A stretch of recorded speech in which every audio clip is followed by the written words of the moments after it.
Welcome everyone. Assalamu alaikum. Peace be upon everyone.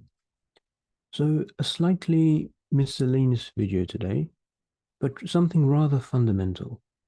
I want to speak about language and why we should learn language. Why learning language is worth being a lifetime endeavor. And how language, in a sense, is all-encompassing. So as is our usual procedure, let's bring our whiteboard up. So it's commonly understood by most people that what distinguishes human beings from other animals, our capacity to and understand.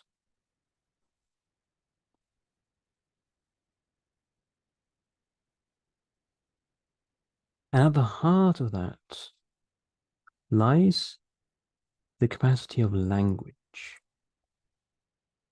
And really, these two things go hand in hand. So if I'm allowed to get out a bit of Arabic, actually a bit of Greek as well would be nice. Let's go to the definition of a human being. Or let's begin with the word logic.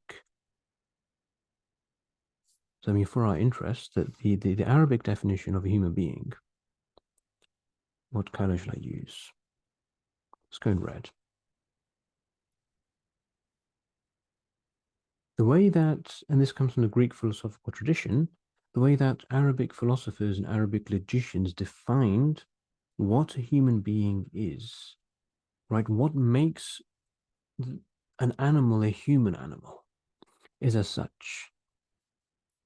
He's an animal, حيوان, but not just any animal. What makes the human being human?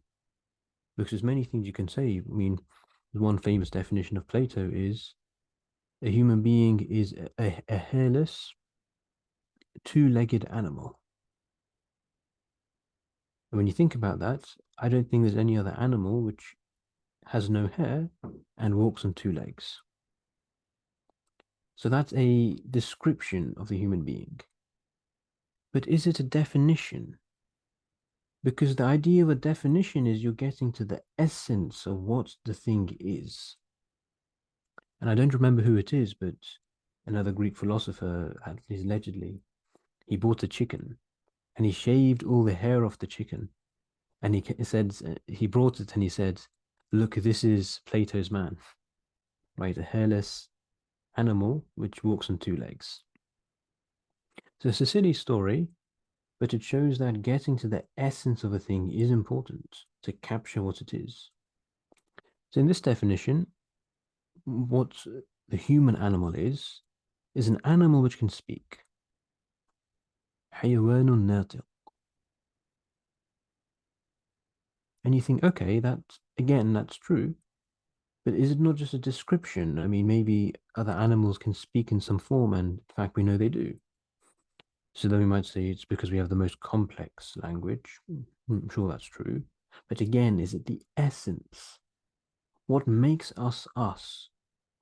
What gives us our identity and self-understanding and self-conception of who we are? Well, there's a bit more here.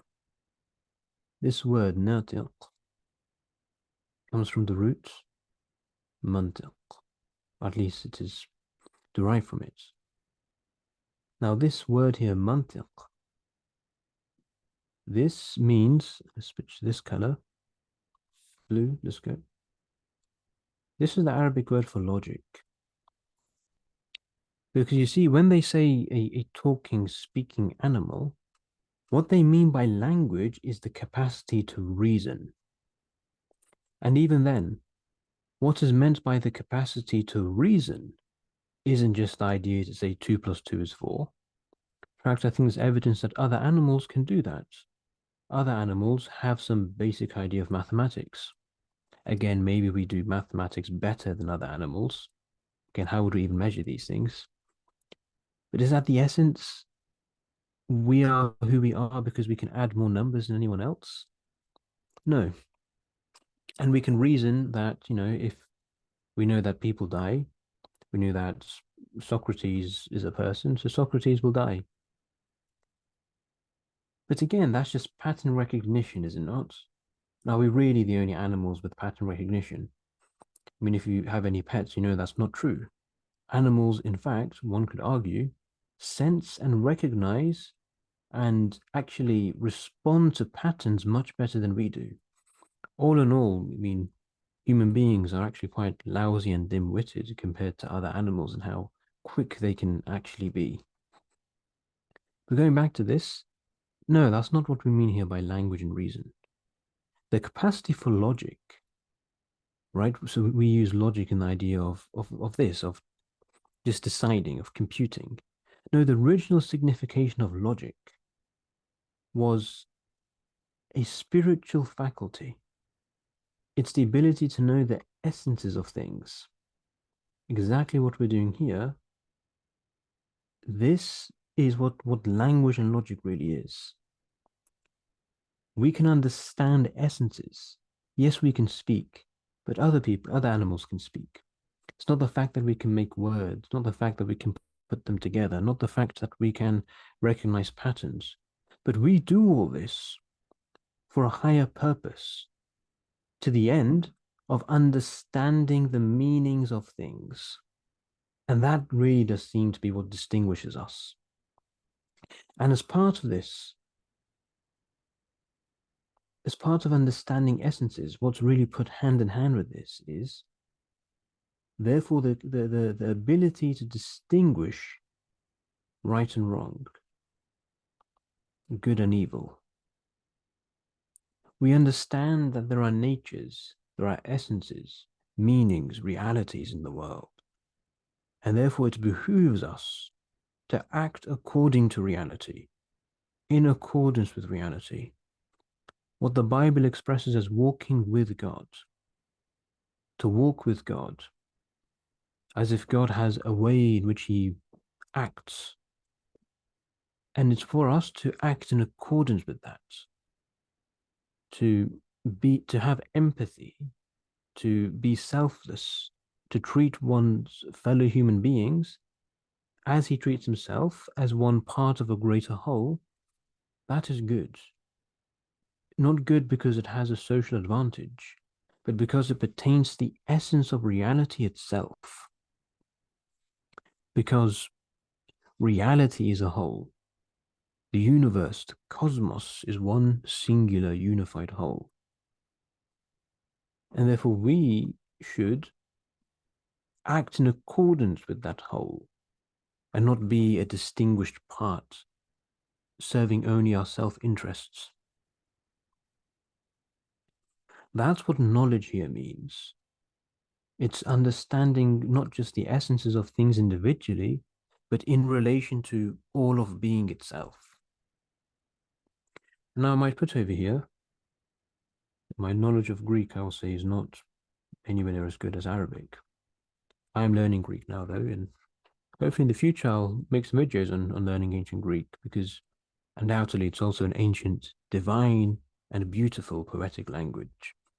But the word logic comes from the Greek word logos. Logic, logos. What's interesting is that actually in Arabic, the word for language is lugha. Logos, lugha. Are they related? Only God knows. But I wouldn't be surprised if they are. Now, what's going on over here? Well, logos means I'll stick to my blue color.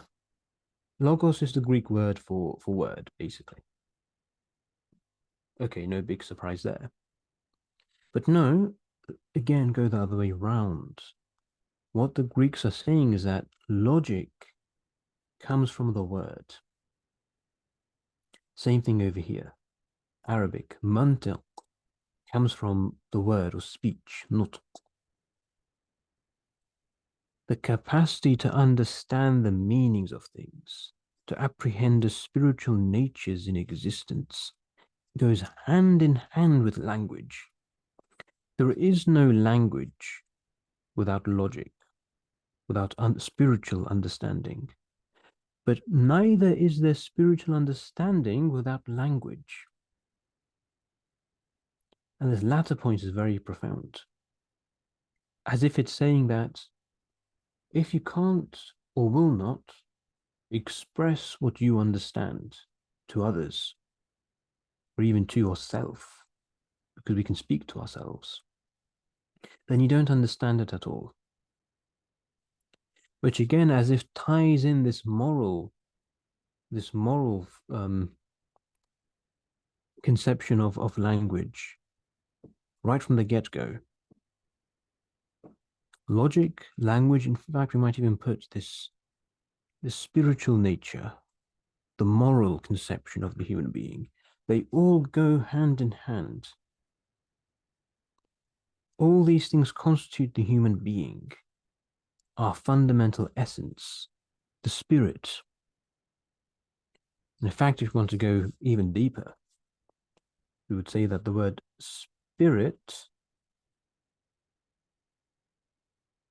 in almost every language comes from the word for breath. I think spiritus in Latin means, if not breath, it means wind or something like that. But I mean, you have the word animus in Latin. And I think anima means breath. I don't really know Latin, but in Arabic you have nafs, for soul or self, which comes from nafas, which means breath. You have also ruh, spirit, which comes from rih, wind. Right? It's related to the idea then of breath and wind, because that's where language comes from. Language is the breath, really. When I speak, I'm breathing out, but I shape the way I breathe out. I can create a shape to the breath. That shape is the sound of language. As if at the uttermost spiritual level, there's a breath, not a physical breath, but a spiritual breath, this fundamental pulse of existence. And to speak at the deepest level is like this echo which sounds forth from the spirit. And that speech we might call consciousness. That consciousness itself, the mind itself, thought itself, is language. Just as there is this physical language in the breath, there's a spiritual language within. And that spiritual language is our mind. This, therefore, is the human being. And from this conception, language, logic, understanding, this makes the human being, because it really is one and the same with his spiritual essence, the spirit itself.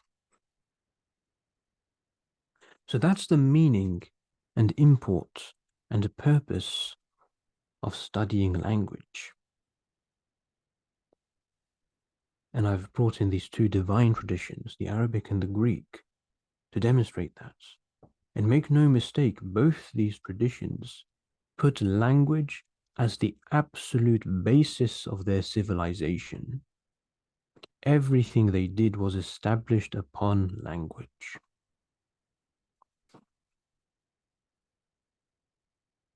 So there we are. Human being, I and thou and all of us together, we human beings, in our utmost essence and innermost kernel, are speaking things. The most profound and powerful and human thing which we can do is to speak.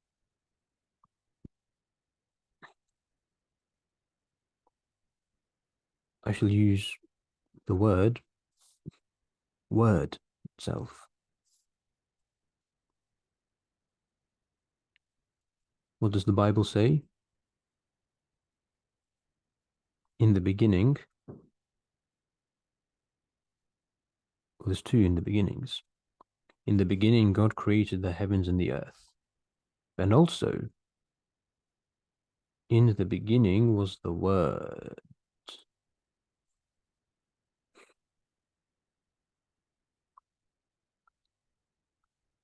Now, the Word is not just something human, it goes somewhere deeper. It's something cosmic. Nay, in fact, it is something divine. The Word is divine, cosmic, and human all at once. Because the human being himself is these things. We are flesh, but we are also something cosmic. We have a purpose, a central unifying purpose in the cosmos. And we are divine, made in the image of God. And therefore, this idea of the Word is at the very heart of that. It's like the tree of existence.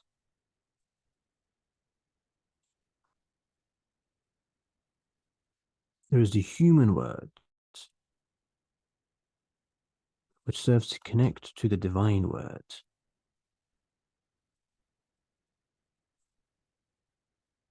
And then, is it any surprise that this axis of connection, right, this axis of divine revelation, which connects the divine and the human worlds, and therefore gives balance to the cosmos itself. This divine revelation, how was it figured? In all religions and civilizations. The Greek, the Indian, the Persian, the Christian, Jewish, Islamic, most likely in the Chinese, I don't know. In almost every single tradition, and I would go as far as to say every tradition, divine revelation, the communion of man and God, the fundamental foundation stone upon which society and civilization and life should be established, was a piece of artwork, God himself manifesting in the sky with millions of angels and shining the splendor of his countenance upon the world, God destroying, God creating, music, dance, an appearance, weather. In parts, it might have been all these things. There were aspects. But what is that thing which encapsulates the divine mystery? What is that mode of communion? It is communication, the divine word.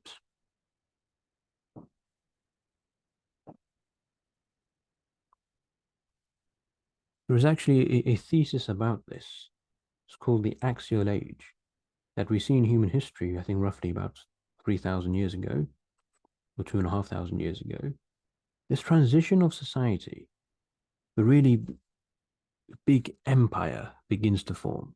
Not just empire, but civilization.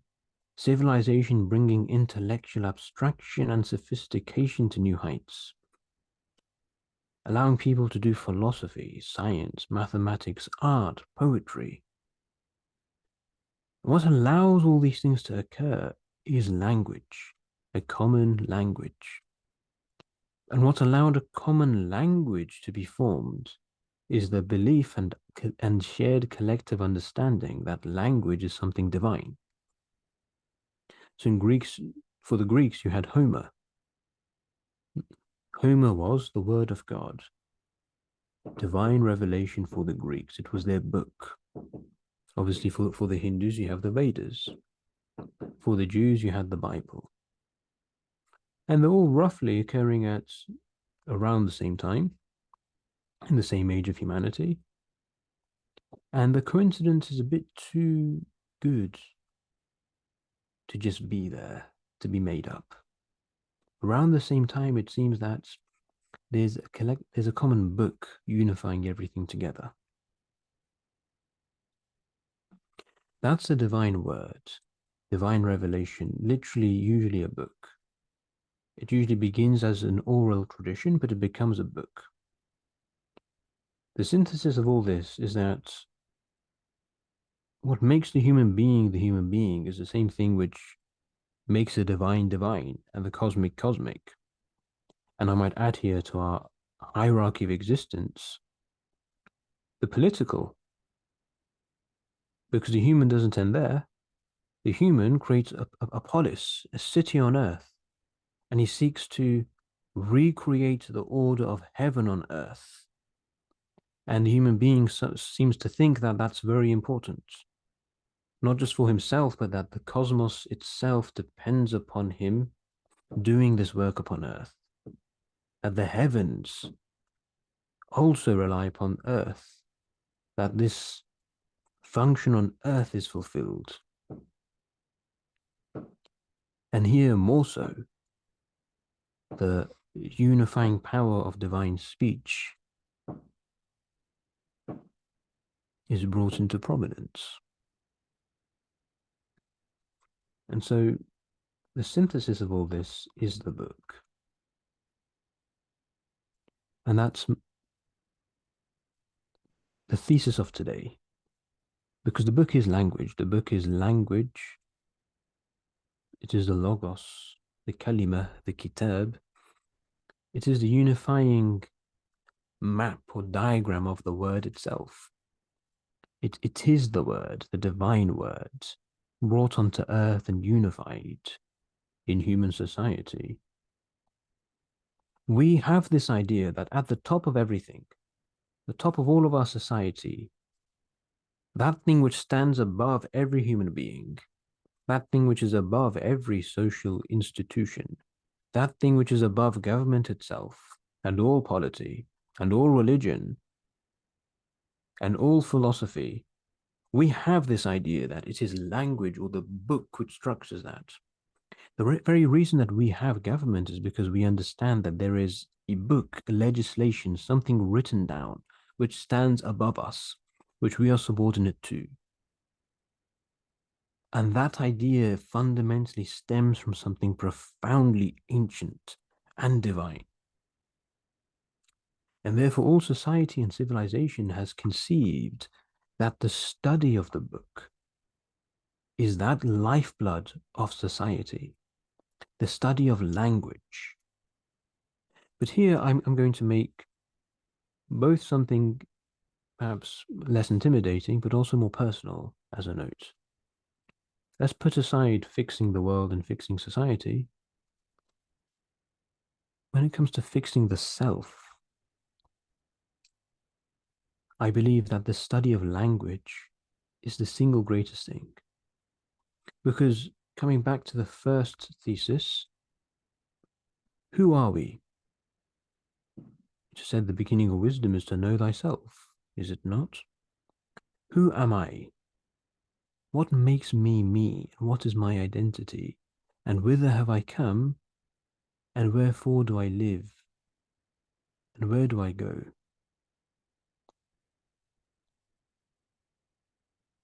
If we really believe that it is the word which makes me me,